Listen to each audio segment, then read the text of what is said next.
नमस्ते साथियों। तो आज मैं आपके सामने आपने जो मुझसे प्रश्न पूछे थे, जिसमें आपको डाउट थे, उनको मैं लेके आया हूँ।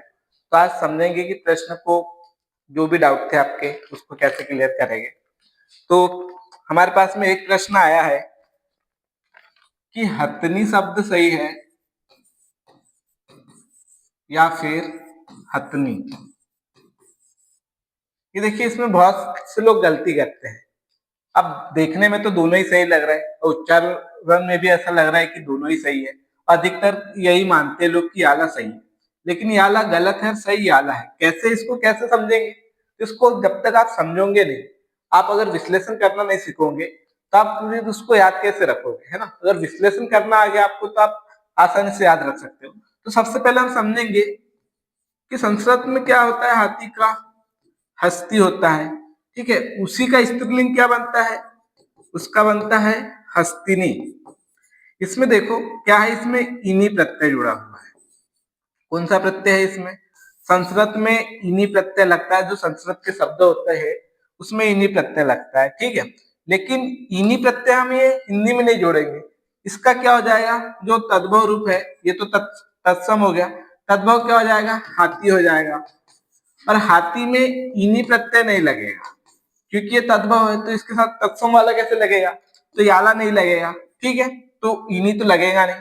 अब हाथी में क्या लगता है? देखिए, हाथी में नी प्रत्यय जुड़ता है।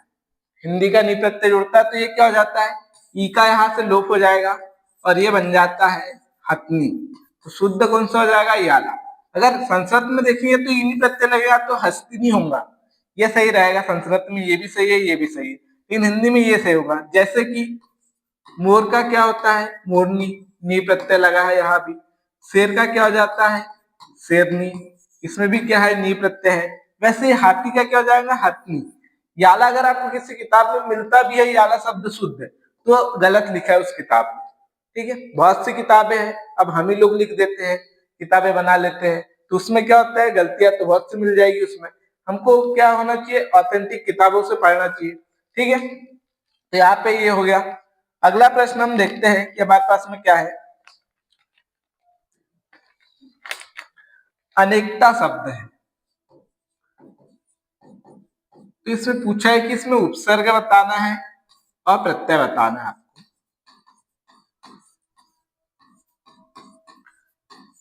तो देखेंगे कि इसमें उपसर्ग क्या है, प्रत्यय क्या है।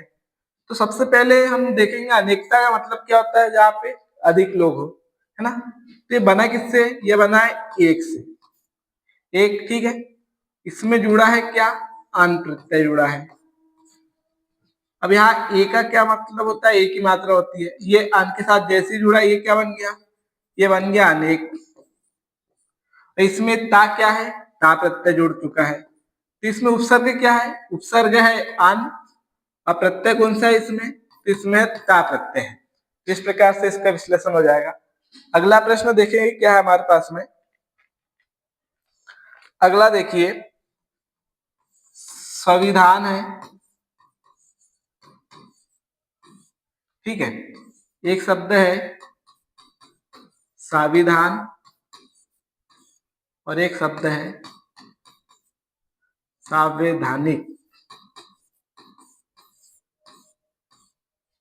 ठीक है। तो इसमें समझेंगे कि कौन सा शब्द शुद्ध है, क्योंकि प्रत्यय लगने से सामने के जो स्वर होते हैं उसमें वृद्धि होती है। तो इसको समझेंगे। तो सबसे पहले हमको ये देखना है कि देखिए, संविधान किससे संबंधित है? ये देखिए, ये संविधान है, ठीक है। संविधान, अगर संविधान या फिर संवैधानिक सही होगा, या फिर एक शब्द है हमारे पास में संविधानिक, कौन सा सही होगा तो हम समझेंगे। तो सबसे पहले देखेंगे कि ये शब्द किससे मिलके बना है? ये आला, ये दोनों, ये बना है संविधान से, ठीक है। अब संविधान से मिलके बना है तो इसमें क्या जुड़ेगा? एक प्रत्यय जुड़ेगा। तो एक प्रत्यय जुड़ेगा तो सामने वाला स्वर है उसमें परिवर्तन होगा। तो सामने क्या है? सबसे पहले स के साथ में क्या है? अ है, तो ये क्या हो जाएगा? सा हो जाएगा, ठीक है। ये प्रत्यय आप पढ़ोगे तब आपको पता चलेगा कि एक प्रत्यय से जो सामने वाला स्वर होता है उसमें क्या होता है? वृद्धि हो जाती है, ठीक है। तो यहाँ पे क्या होगा? ये आ हो जाएगा, तो क्या हो जाएगा? संवैधानिक शब्द सही हो जाएगा। ये होगा क्या? नहीं। देखिए, क्योंकि यहाँ पे इसमें भी वृद्धि हो गई है, सिर्फ वृद्धि किसमें होंगी? सा में होंगे, और ये विधान जैसे का वैसा रहेगा, तो कौन सा शब्द शुद्ध हो जाएगा? ये हो जाएगा सावधानिक। ठीक है, यहाँ व में वृद्धि नहीं होगी, लेकिन देखिए यह है विधान। ठीक है, विधान में एक प्रत्यय लगेगा, तब ये हो जाएगा वैधानिक। ठीक है, तब ये शुद्ध सही है। लेकिन यहाँ संविधान है, विधान है। ये बना किससे संविधान? तो संविधान बना है सम उपसर्ग से प्लस वी प्लस धान। इसका क्या मतलब होता है? नियम होता है। ठीक है, अविधान मतलब विशेष रूप का नियम, संविधान मतलब जो संविधान का नियम है वो। ठीक है, तो संविधान से बना है ये, संविधान में एक प्रत्यय लगा है तो सा ही होगा, और वी रहेगा, यहाँ पे ए की मात्रा नहीं होगी, तो याला अशुद्ध है, याला शब्द। ठीक है, याला सही, ये भी गलत है क्योंकि इसमें एक प्रत्यय नहीं जोड़ा है हमने। संविधान होगा और ये हो जाएगा साविधानिक, अगर एक प्रत्यय जोड़ते हैं तो। इसी प्रकार इसमें हमारे पास में कुछ और शब्द है जिनको मैं आपको बताता हूं, जो अपवाद है कुछ। देखिए, जैसे कि है हमारे पास में पारलौकिक, ये हमारे पास में सार्वभौमिक, और है सार्वलौकिक। देखिए, ये तीन शब्द आपको विशेष रूप से याद रखना है, क्योंकि देखिए किससे मिलकर बना है? ये बना है परलोक, परलोक धन एक प्रत्यय। अगर हम एक प्रत्यय जोड़ते हैं तो इसमें नियम से क्या होना चाहिए था? पारलोक होना चाहिए था। ठीक है, यहाँ सिर्फ प की जगह आ की मात्रा होना था, लेकिन ये क्या हो गया? पारलौकिक हो गया। देखिए, जो व्याकरण है वो कब बनी? भाषा के बाद में। भाषा बोलचाल की भाषा है, वो बोली गई, उसके बाद में फिर जैसे जैसे बोला गया उसके अनुसार हमने नियम बनाए हैं। ऐसा नहीं है कि पहले नियम आए उसके बाद भाषा आई। तो जो बुजुर्ग लोग थे उन्होंने बोल दिया पारलौकिक, तो ये शब्द क्या हुआ? वही से प्रचलित हो गया, वही से चलन में आ गया। तो यहाँ पे क्या हुआ? आपको याद रखना है कि क्या हो जाएगा, यहाँ भी वृद्धि हो रही है और यहाँ पे भी वृद्धि हो रही है, एक जैसे ही जुड़ रहा है। वैसे सार्वभौमिक में भी है, इसमें भी आपको याद रखना है। ये किससे बना है? ये हो गया सर्वभूमि। ठीक है, इससे बना है, तो इसमें क्या कहा परिवर्तन आ गया? एक तो यहाँ पे भी आ गया और यहाँ भ में भी आ गया। ठीक है, दो जगह परिवर्तन आ गया एक प्रत्यय जोड़ने से। वैसे ये बना है सर्वलोक, इसमें एक प्रत्यय जुड़ा तो इसमें भी दो जगह परिवर्तन आ गया, ल में भी आ गया यहाँ पे और यहाँ स में भी आ गया। तो ये आपको याद रखना है कि तीन है ना इसमें। नहीं तो शब्द शुद्धि में आप सोचेंगे कि एक प्रत्यय जुड़ता है तो सामने ही होना चाहिए, ये गलत हो जाएगा, जिस प्रकार संविधान का हमने देखा। ठीक है, तो ये क्या है? अपवाद है, तो इसको आपको याद रखना है।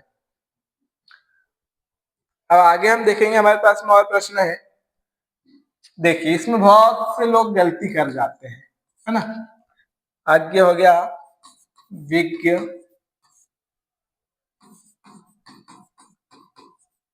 सर्वज्ञ,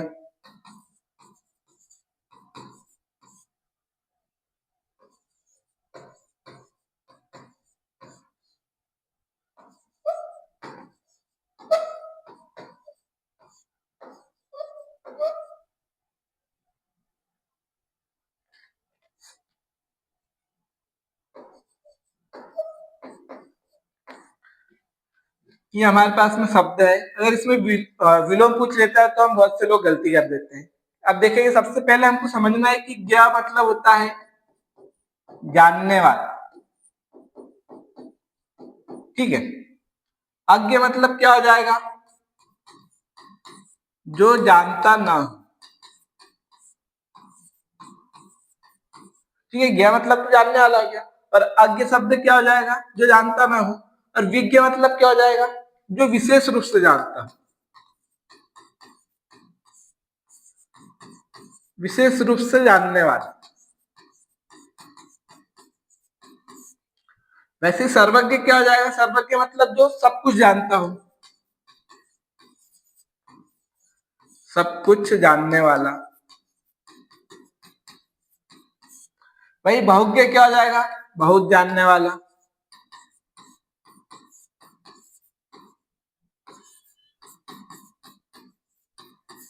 वैसे अल्पज्ञ क्या हो जाएगा? जो कम जानता हो।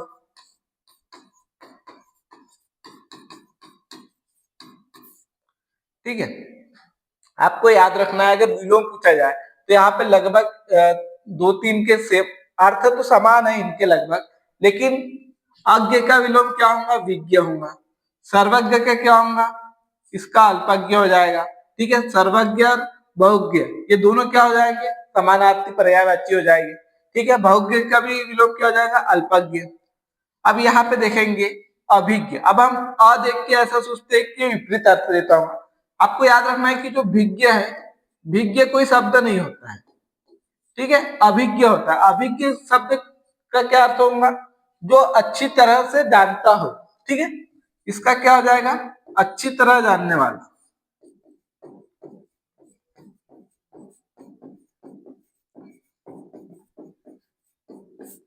ये हो जाएगा।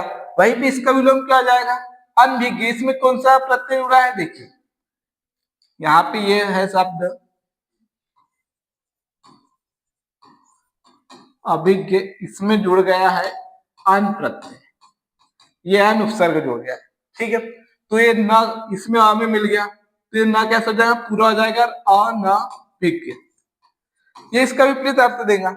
जो अच्छी तरीके से जानता है वो अभिज्ञ है, और अनभिज्ञ जो अच्छी तरह से न जानने वाला। तो इस प्रकार से आपको समझना है अर्थ। अगर ये आप समझ लोगे तो आपको आसानी जाएगी इसके विलोम में भी और इसके अर्थ में भी पहचानने में। ठीक है, आगे हमारे पास में और भी प्रश्न है, हम देखेंगे। एक प्रश्न हमारे पास में है कि जो पत्र होते हैं, ठीक है, उसका जो शेड्यूल है या फिर बोले कि किस तरीके से आपको लिखना है ना, पैटर्न जो है उसका पैटर्न क्या है वो आपको समझना है। तो आपकी कॉपी का पन्ना हो गया। ठीक है, तो इसको हम समझेंगे कि आपको क्या याद रखना है कि अंग्रेजी में हमने देखा कि एक ही साइड लिखते हैं सब चीजें, तो हिंदी में भी वही परिवर्तन हुआ है कि आपको क्या याद रखना है कि आपने सेवा में लिखा, फिर कॉमा। पहले क्या होता था? सेवा में, फिर यहां से लिखते थे जो भी लिखना था। ठीक है, अब कहां से लिखना है? जस्ट इसके नीचे ही लिखना है, प्रधानाचार्य। ठीक है, फिर आपके स्कूल का नाम हो जाएगा, आपका एड्रेस हो जाएगा, आप लिख दो यहाँ पे जो भी, भोपाल मध्य प्रदेश। ठीक है, उसके बाद में आपको विषय भी यही से लिखना है इधर। उसके बाद में महोदय जी, कॉमा। उसके बाद यहाँ से निवेदन चालू करना है आपको, है ना, सनम्र निवेदन है, आपको यहाँ से करना है, यहाँ से नहीं करना है। पहले यहाँ से करते थे लेकिन पैटर्न चेंज हो चुका है, आपको यहाँ से करना है। उसके बाद में आप लास्ट में धन्यवाद इधर ही लिखोगे। उसके बाद में यहीं पे आपका जो भी होगा आज्ञाकारी शिष्य।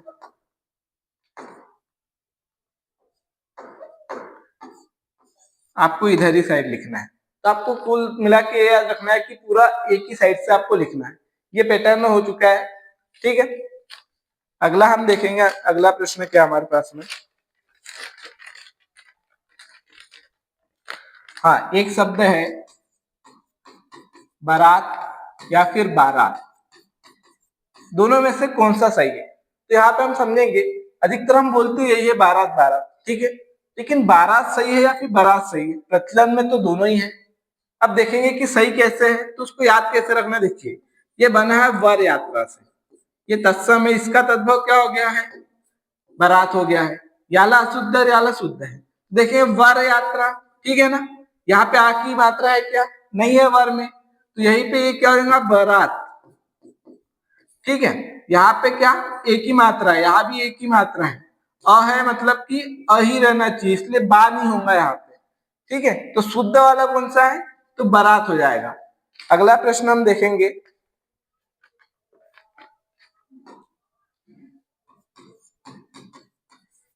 आपको बताना है जातिवाचक संज्ञा कौन सी है। हमारे पास में ऑप्शन हो जाएंगे दौड़, दूसरा ऑप्शन हो जाएगा सभा, तीसरा ऑप्शन हो जाएगा मित्रता, और चौथा हो जाएगा तूफान। ठीक है, अब यहाँ पे हम देखेंगे दौड़ कौन सी हो जाएगी, दौड़ तो हो जाएंगी भाववाचक संज्ञा, सभा क्या हो जाएंगी, मित्रता भी क्या हो जाएंगी, भाववाचक संज्ञा हो जाएगी। ठीक है, सभा भी एक क्या है, जातिवाचक संज्ञा है। वहीं पे देखेंगे तूफान भी क्या है, जातिवाचक संज्ञा है।